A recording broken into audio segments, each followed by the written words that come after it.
ഞാൻ എന്തിനാണ് നിഞ്ച ഡോഗിൻ്റെ ഈ കീബോർഡ് വാങ്ങിച്ചത്? ഇതാണ് എൻ്റെ പഴയ കീബോർഡ്.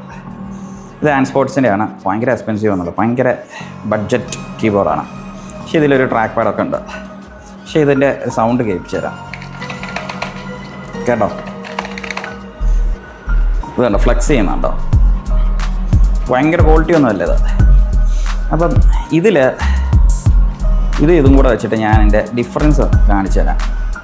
എനിക്കിതിൽ എപ്പോഴും ടൈപ്പ് ചെയ്യുമ്പോഴത്തേക്ക് കുറച്ച് ബുദ്ധിമുട്ടാണ്, കാരണം ഇത് ഇച്ചിരി പാക്ഡ് ആയതുകൊണ്ട്. ഇത് കണ്ടോ, ഇത് ഇച്ചിരിയും കൂടെ വൈഡാണ്.